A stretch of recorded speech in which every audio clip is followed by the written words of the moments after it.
You're listening to The Jacob Valk Show. He's breaking down the latest and greatest in sports as only he can.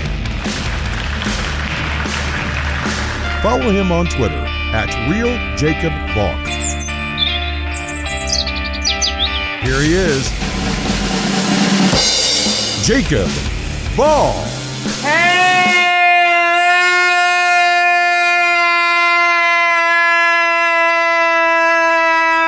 Hello, sports fans! Welcome to another edition of the Jacob Valk Show. I am the Jacob Valk, and you're not. I've got to start with Joel Embiid signing his Supermax extension. Interestingly enough, we don't know what the total value of this contract will be. Embiid is already signed through the 22-23 season. This extension kicks in 23-24. So he is signed through the 26-27 season. Because this is a Supermax extension, Embiid's starting salary in 23-24 will be 35% of that season's cap. So just to make the math easy, if the salary cap in 23-24 is $100 million, Joel Embiid will get $35 million in 23-24, and then his salaries go up from there. I don't know the exact amount that they go up. The NBA salary cap is really stupid. What I do know is that the Sixers had to sign Embiid to this extension. Joel Embiid is arguably the best center in the NBA. Some people will say Jokic, some people will say Gobert, some people will say Embiid. It's close. I'd probably go with Jokic, but it's very, very close. The point is, when you have the opportunity to lock up one of the best players in the NBA, top 20, top 25, somewhere around there. I've never gone through the exercise of ranking them. You have to do it. The alternative is you let him walk in free agency, or you're forced into a situation where things explode to the point that Embiid may want to be traded. And God only knows what's going to happen with Ben Simmons. You don't want to blow the Sixers up any more than you have to. I understand that the Sixers with Embiid have done nothing in the playoffs. They've never even made an Eastern Conference Finals. The last time they got there, Allen Iverson won MVP. But I think we all know that the Sixers have what it takes to go on a deep playoff run. I'm not saying that they're going to win an NBA title. They're not as good as the Nets. They're not as good as the Lakers. But they're a really, really good team. It does bring up an interesting question, though. Can you win an NBA title with Joel Embiid as your best player? Actually, let me rephrase it. Can you win an NBA title with a center as your best player?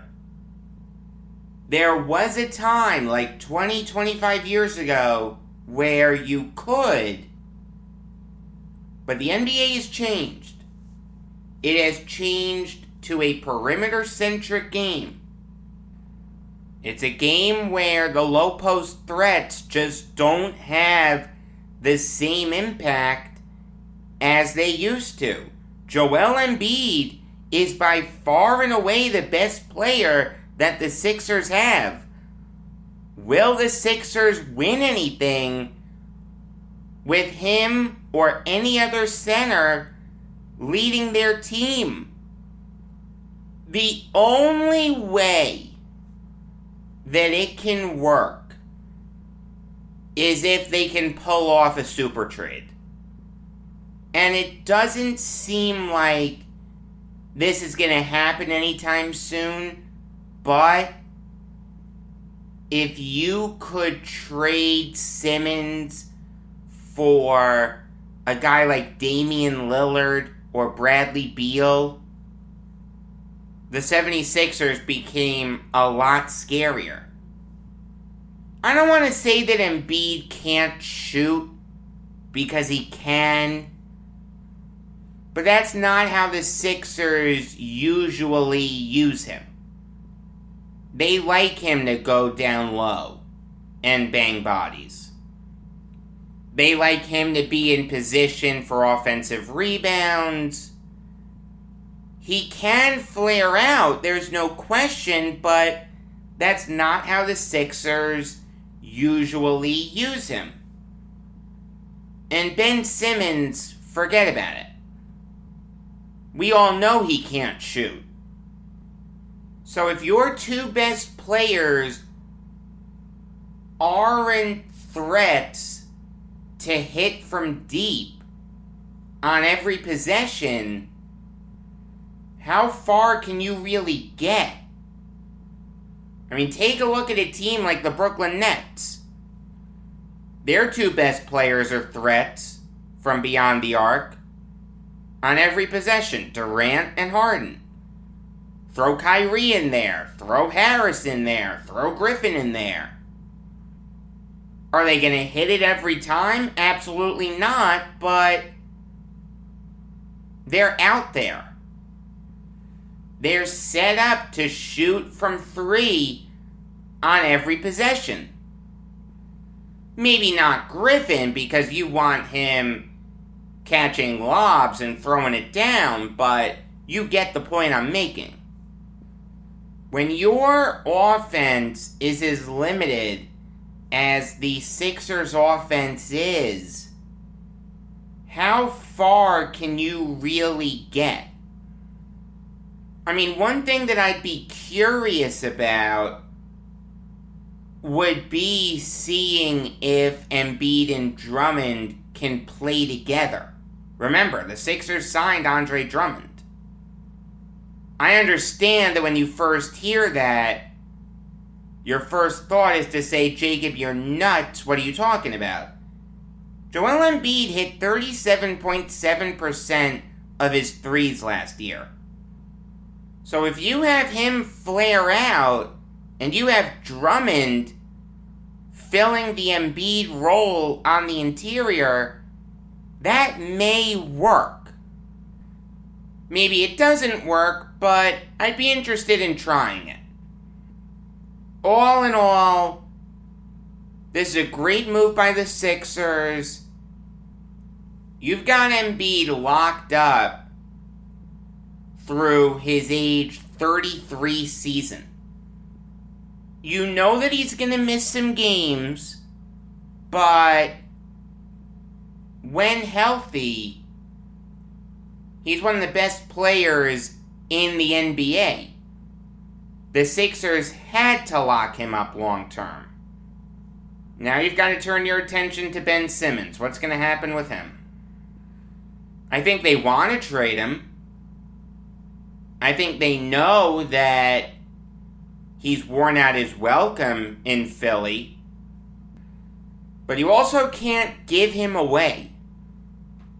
He's a really good player. The thing is, though, the other teams around the league aren't stupid. Him and Russell Westbrook are very similar to me. I don't think their games are conducive to winning. I mean, Westbrook just cares about his stats. He's a me-first player, not a team-first player. That has hurt every team that he's ever been on, and it's gonna hurt the Lakers. Simmons is a point guard that just can't shoot. How can you win with a point guard that can't shoot?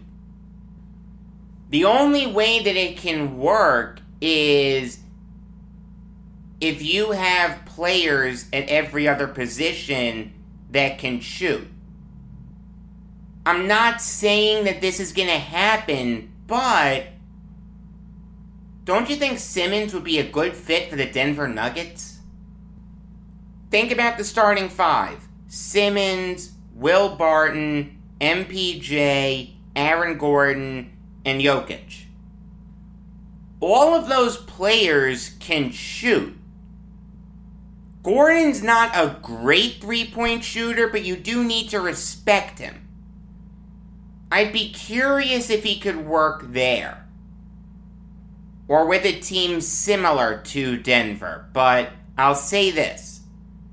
For as long as Ben Simmons is a 76er, they're not going to win anything. It's just that simple. Locking up Embiid is great. Job well done by Daryl Morey, but the other shoe that needs to drop is Simmons being traded. A Simmons trade doesn't seem imminent, but it should happen. Moving on now to the Celtics signing Marcus Smart to a 4-year extension worth $77.1 million. He's now locked up through the 25-26 season. And this is a really good move for the Celtics. I was kind of scared when I first saw this that it was going to be for like $100 million or something like that. 77.1 mil over 4 years is okay.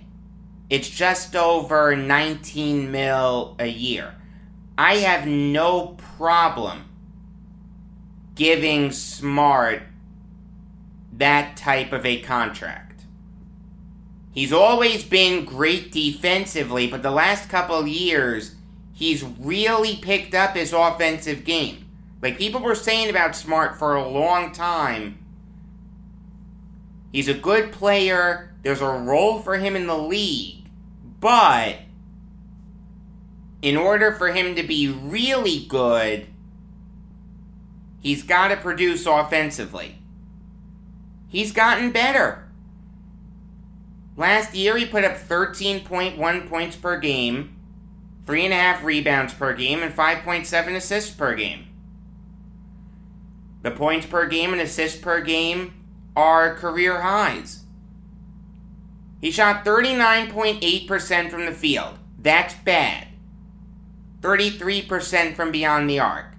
Not great. But it's better than it was. Look, Marcus Smart is never going to be a great point guard. No one's going to mistake him for Bob Cousy anytime soon. But there's a role for him in the league. Look, in a perfect world, you don't want Smart being one of the best players on your team. And at this very moment, he's probably the third best player that the Celtics have. It's Jason Tatum, Jaylen Brown, Marcus Smart, then Dennis Schroeder. I'll say this, though. If you wanted to put Schroeder, I actually think it's Schroeder, ahead of Smart, I'd listen to you. I'd be okay with that. I like Schroeder. Really good player. I like Smart, too. Really good player. Could Marcus Smart be the fourth best player on a title winner? The answer is yes. Could he be the third best player? Absolutely not. The Celtics, to me, are just a tweener. I just don't see how they're going to win anything in the near future. There are a lot of teams that are better than them. At some point in the not too distant future, we're going to hear rumblings that the Celtics are going to blow things up to Kingdom Come. But for now, good job in locking up Smart. Moving on now to the Pelicans, re-signing Josh Hart to a 3-year deal worth $38 million. And this is an overpay. I really liked Josh Hart when he first came into the league. He had a really good rookie season. Kind of fell off his sophomore season. Then he was traded to the Pelicans in the Anthony Davis trade. And I thought, wow. You know what? The Pelicans got themselves a really good sixth man. I thought that what happened his sophomore year was just the sophomore slump. That happens. If you turn it around after that, all's well and good. The thing is, though, with the Pelicans, he's been solid. Hasn't been great. He hasn't been awful, but he certainly hasn't set the world on fire. His first year with the Pelicans, he put up 10 points a game. Last year, he put up 9 points a game. His rebounds per game went up. That's a part of his game that I didn't think would develop, but it did. Give the Pelicans credit for that. But he's not a sixth man for a playoff team. You can have him as a bench player. I have no problem with that. Josh Hart can be a role player for a playoff team. A sixth man? Absolutely not. Unfortunately for the Pelicans, that's the role he's in right now. And that's what they're paying him to be. Just under $13 million a year. That's not a role player. That's a sixth man. That's the first guy off the bench to give the team a little bit of a jolt. To give the team a different look. To help keep a guy like Zion fresh. You don't want Hart being your sixth man if you want to make the playoffs. I know this is coming off like I'm killing Hart. I really don't want to. I like Hart. I think he's a solid player. But what have I said about the Pelicans in the past? They need to keep Zion Williamson happy unless they want to have a repeat of Chris Paul and Anthony Davis. Part of keeping Zion happy means getting him into the playoffs. Having Josh Hart be your sixth man is not conducive to that. The Pelicans have had a weird offseason, let me tell ya. They trade Eric Bledsoe and Steven Adams for Jonas Valanciunas. Great job by them. They lose Lonzo Ball. Bad job by them. They replace him with Devontae Graham. Good job by them. They overpaid for Josh Hart, someone who they had control over anyway. He was a restricted free agent who was rushing to give him a contract. Bad job by them. I like David Griffin, but this is weird. You know what's no longer weird, though? The makeup of the Memphis Grizzlies.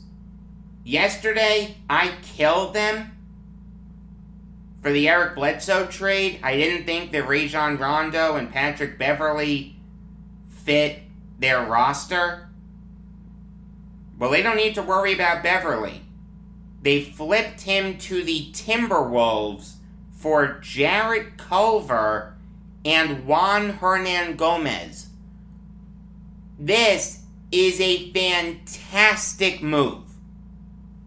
My big criticism of the Grizzlies bringing in Beverley and Rondo was that they didn't fit the Grizzlies' age range. Part of what made them exciting was the fact that they played a bunch of young players. And trading for Beverley and Rondo, it makes no sense. How are you going to make those pieces work? Well, you don't need to worry about that anymore. And you acquire two players that fit your age range. Culver's 22 and Hernan Gomez is 25. And let me tell you, I'm not giving up on Jarrett Culver. The fact that the Timberwolves gave him away at his lowest point is a terrible job by them. That's a bad move by Gerson Rosas. Yes, Culver was not having a good sophomore season. But he's 22. You're the freaking Minnesota Timberwolves. Give him a chance to develop. You just took this guy with the 6th overall pick in 2019. Now you're trading him at his lowest point, and all you can get is an instigating backup point guard. Bad job by them. There's no other way to say it. You want to tell me that the Timberwolves had no room for Culver because of the emergence of Malik Beasley and the fact that they took Anthony Edwards with the 1st overall pick in not this past draft, the draft before? There is such a thing called a bench. Jarrett Culver coming off your bench sounds pretty good to me. Give him a chance to right the ship. This guy was a really highly thought of prospect a couple years ago. To cut bait on him now, at his lowest point, that's just terrible. And to give up Juan Hernan Gomez too, that's tough, but there were rumors that he was really upset with the Timberwolves organization. He wanted to represent his country, Spain, in the Olympics, but Gerson Rosas, on the advice of his medical staff, put the kibosh on it. Because in the summer, Hernan Gomez dislocated his left shoulder. I mean, I understand where Rosas is coming from there. You don't want him to exacerbate the injury in a game that doesn't benefit the Timberwolves. But some players really get into representing their country in the Olympics. I don't think Rosas expected there to be this type of tension, but there was. So if you feel compelled to move on from him, I have no problem with that. I just have a problem with you giving away Culver. I mean, it's going to be very interesting to see how the Grizzlies make this work. They now have a lot of mouths to feed. Think about their bench. Rondo, Melton, Bain, Culver, Williams, Clark, Hernan Gomez, Oturu, and Tillman. I just named 9 guys for, at most, 5 spots. It's going to be very interesting to see how Taylor Jenkins makes those pieces work.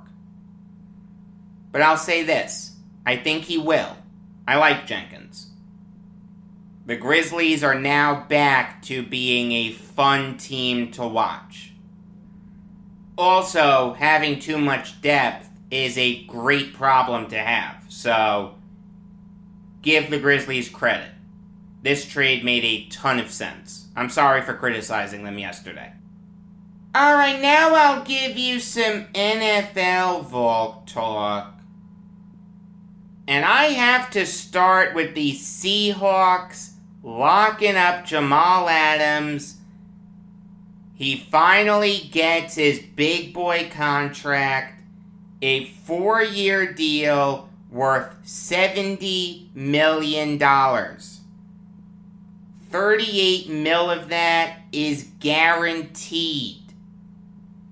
In terms of AAV, he is the highest paid safety in the NFL by over $2 million.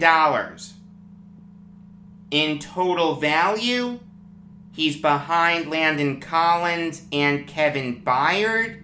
In terms of total guaranteed money, he's behind only Collins.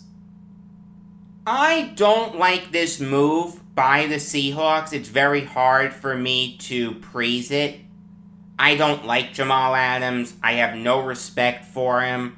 The way that he left the Jets was terrible.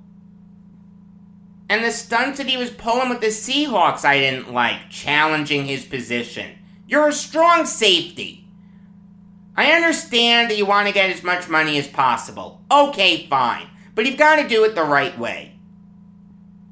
I mean, people are going to say, how smart is it to give a strong safety $17.5 million? The answer is not very, but once you make that trade, in giving up 2 first-rounders and a third-rounder, you have to sign him long-term. You really don't have a choice. And if Adams was going to keep on being a baby and was going to moan and complain about not getting as much money as possible, eliminate that distraction, sign him to a long-term extension now. You want to tell me it's a bad look to reward a player who was going to make the argument that he was a linebacker, even though he's clearly a strong safety? You can make that argument. The thing is, though, it's a worse look if you just let him walk. Once you give up that king's ransom of draft picks, 2 firsts and a third, you're pretty much at Adams' mercy. So now you're giving him a deal that makes him the highest paid safety in the NFL in terms of AAV. Good for him, he gets his wish. And in 4 years, he'll get another chance at a big boy contract. He'll be 29. So he's now in line to get another big boy contract. I can't say this is a good move because it isn't. I don't agree with paying a strong safety $17.5 million. Even one as great as Adams. We all know the talent he is. He's the best strong safety in the NFL. The thing is, though, that's just not an extremely important position. So I don't want to allocate a ton of money to that position. Welcome to the wonderful world of cap management. But I'm not going to kill the Seahawks for giving him this deal. They had to. Once you trade for him, you're at his mercy. He's not at your mercy. He's not an idiot. He knows that you're not going to let him walk after giving up 2 firsts and a third for him. You've got to sign him long term. Adams used his leverage to get his big boy contract. Good for him. This isn't a good move by the Seahawks, but it's a necessary move. So I'm not going to kill John Schneider. I will, however, say this. I'm glad that the Jets got those extra picks. I don't want to pay Adams that much. I'll be more than happy to use that pick in a trade for Elijah Vera Tucker. The real winner here is the Jets. Make no mistake about it. It's okay if you don't know who Keon Crossan is. 99% of Texans fans wouldn't know who he was if he came to their house and delivered them a pizza. When you click on Keon Crossan's Pro Football Reference page, you'll see that he's a cornerback. So you'll think to yourself, okay, the Giants need cornerback depth. Outside of James Bradbury and Adoree Jackson, it gets kind of shaky. Darnay Holmes had a bad year. Same thing with Isaac Yiadom. So maybe Crossan will fill in there. And yeah, he probably will. According to Pro Football Focus, last year he had a 58.6 overall defensive grade. To put that number into perspective, that's better than every Giants cornerback except James Bradbury and Adoree Jackson. But more importantly than that, Crossan is actually a pretty decent special teamer. Last year, his special teams grade, according to Pro Football Focus, was 58.7. But the year before that, for the Texans, it was 61.6. The year before that, with the Patriots, it was 61.1. You remember who the Patriots special teams coordinator was in 2018? Joe Judge. Where's Joe Judge now? He's the head coach of the Giants. That's why the Giants traded for Crossan. Judge knows him. And there's nothing wrong with that. Also, one other thing that's worth mentioning is that Crossan does have a Super Bowl ring. It doesn't hurt to bring a guy in with one of those. So look, this trade makes a ton of sense for both teams. The Giants get a player who can help them defensively and on special teams. Joe Judge knows him from his time as a Super Bowl winning special teams coordinator with the Patriots. And the Texans get an extra draft pick. Granted, a 6th rounder, but given the situation that the Texans are in, they should take any extra draft pick that they can get. Good trade by both teams. Moving on now to the Panthers, trading Greg Little to the Dolphins in exchange for a 7th rounder next year. Way to get a return on your investment, Panthers. In 2019, this guy was a 2nd round pick. He was a high 2nd rounder, too. 37th overall pick. The thing is, though, it didn't work out. In Little's 2 years in the NFL, he has only played 358 snaps. His rookie year, he had a 52.7 overall grade according to Pro Football Focus. The year after that, he had a 44.1 overall grade. Matt Rule didn't draft him, so he's more willing to cut his losses. It's still a bad look, though, to trade a 2nd round pick just 2 years ago for a 7th rounder. It's not a bad move. Little's NFL future is murky at best. It's just a bad optic. But again, Rule didn't make that pick, so he can be forgiven.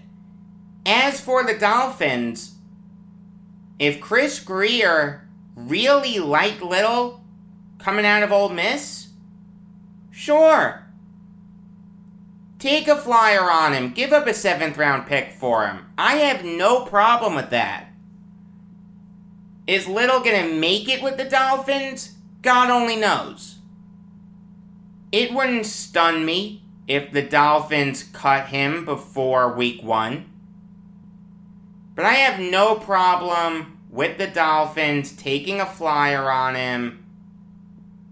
This trade has more upside for the Dolphins. They win this trade. You remember when I brought up Isaac Yiadom? When I was talking about the Crossan trade? Well, the Giants don't have to worry about Yiadom anymore. They just traded him to the Packers for Josh Jackson. This is a challenge trade. This is a 1-for-1 trade. Brian Gutekunst is saying that he thinks Yiadom will be better than Jackson. Gettleman is saying that he thinks Jackson will be better than Yiadom. So both GMs are putting their money where their mouths are. And we'll see who's right. I'll say this. I'd probably go with Jackson over Yiadom. I remember really liking Jackson coming out of Iowa in 2018. I liked Yiadom too coming out of Boston College the same year. They're both 25. They were both picked in the 2018 draft. I just like Jackson more. Jackson was taken with the 45th overall pick. Yiadom was taken with the 99th overall pick. Jackson had a better rookie season and a better sophomore season. This past year, Yiadom was better. Yiadom had a 56.8 overall grade according to Pro Football Focus. Jackson had a 52 overall grade. So when you take everything into account, I think Jackson's better. Give the Giants credit for addressing their cornerback depth. It was something that they needed to do. And I'll say this. It looks a lot better now than it did 48 hours ago. You've got Bradbury, you've got Adoree Jackson, you've got Josh Jackson, you've got Keon Crossan, you've got Darnay Holmes, you've got Rodarius Williams. It still falls off after Bradbury and Adoree Jackson, but it's better now than it was 48 hours ago. Good job by Gettleman. It's not too often you can say that. I'll close this show out by eulogizing Dick Schafrath, whose death was announced yesterday. He died on Sunday at the age of 84. It's okay if you don't know who Schafrath was. He was a Cleveland Brown from 1959 to 1971. He was an offensive lineman. In that time span, there were few better offensive linemen than Schafrath. You've got guys like Jim Otto, Jim Tyrer, Forrest Gregg, Ron Mix, Jim Ringo, Jerry Kramer, Jim Parker, Big Bob Brown. Let me tell you, Schafrath was right up there with those guys. He spent his entire life in Ohio. He went to college at OSU, and with the Buckeyes, he won the national championship in 1957. The year after that, in the OSU-Michigan game, Michigan had the ball late, was driving down the field. They had a chance to tie it late. Schafrath was on the field as a defensive end.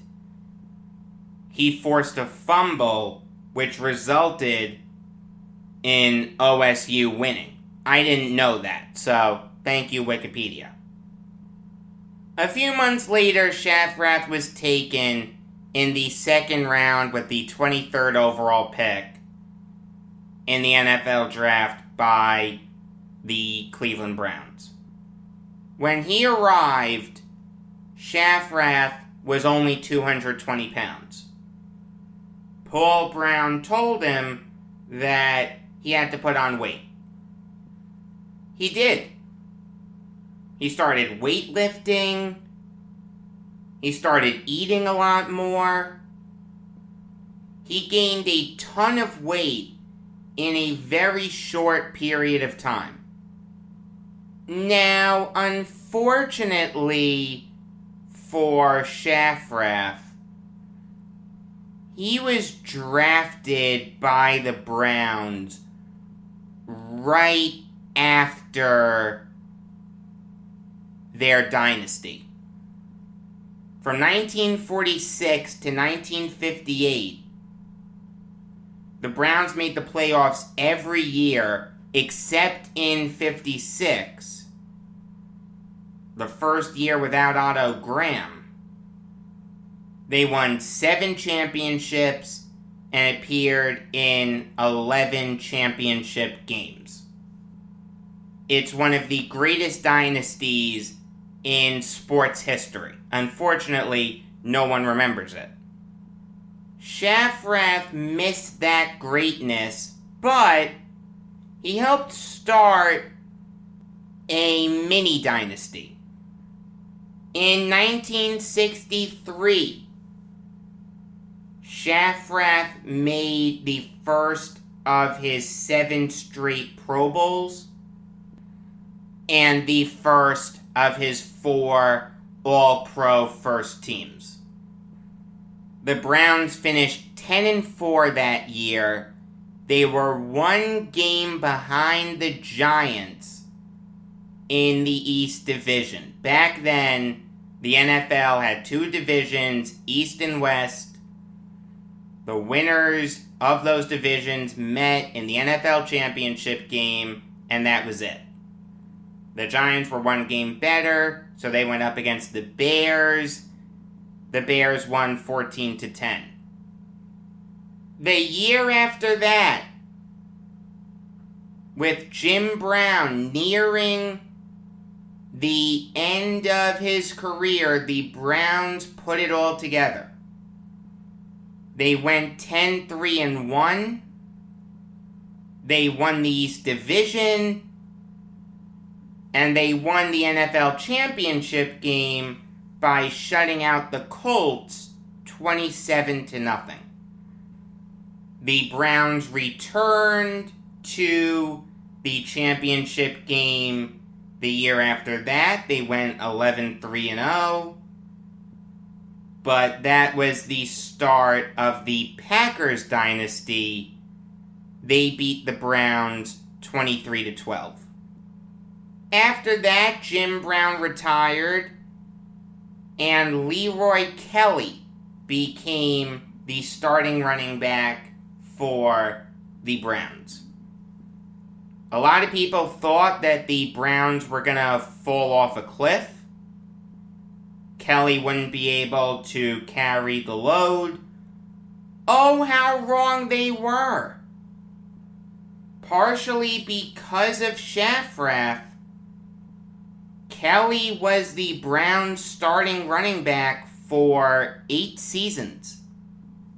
He was inducted into the Hall of Fame in 1994.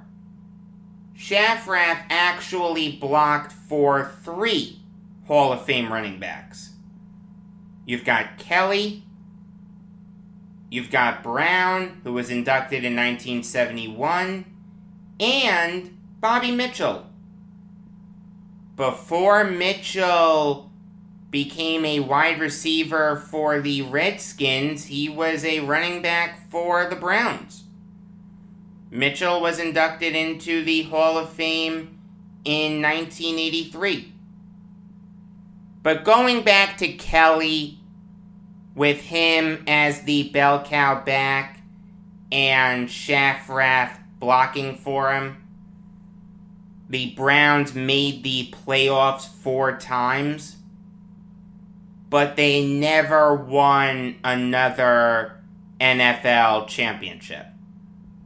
Schafrath was inducted into the Browns Legends Club in 2003.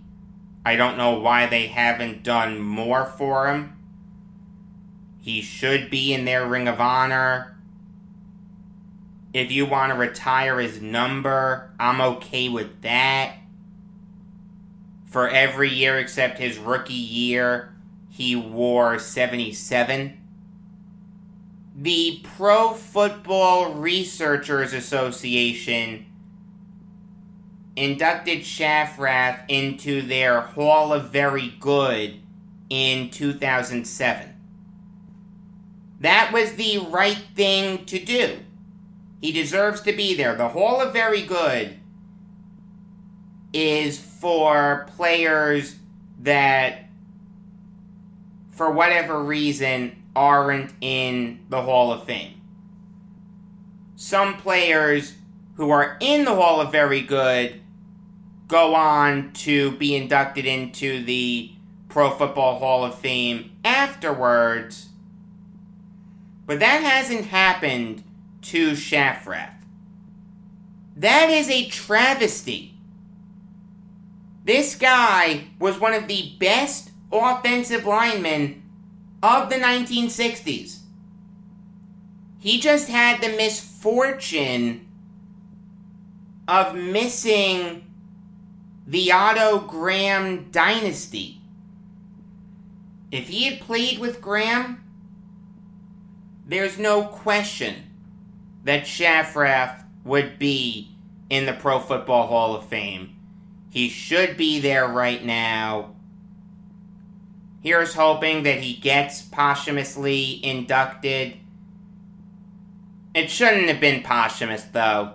He should have been alive to see it. He was that great. May he rest in peace. Before I let you go, I want to draw your attention to a really embarrassing error that I made. When I was eulogizing Joe Walton yesterday, I said that he was one of the few coaches to be good in the NFL and college football. And I brought up some other guys like Pete Carroll and Bill O'Brien. Again, if you exclude his personnel decisions, there's no question that Bill O'Brien was a really good coach. My buddy called me. He's a Cowboys fan. He ripped into me. And I'm like, bro, what's your problem? He said, you brought up a list of coaches that were good in the NFL and college football. Yeah, what's your problem with it? You forgot Jimmy Johnson, stupid! Yes, I did. How on earth did I forget Jimmy Johnson? Barry Switzer, too. I told him that I would bring it up on this show. He had every right to criticize me. Wow, that was a bad job by me. I don't know how I missed it. How did I forget Jimmy Johnson? Barry Switzer is a little more complicated because he inherited Jimmy Johnson's team and led them to a Super Bowl, but still, he's on that list too. There are probably others, but off the top of my head now, the 5 are Walton, Carroll, O'Brien, Johnson, and Switzer. Until tomorrow, I'm Jacob Valk, and always remember, unless you're my buddy the Cowboys fan, if you disagree with me, you're wrong.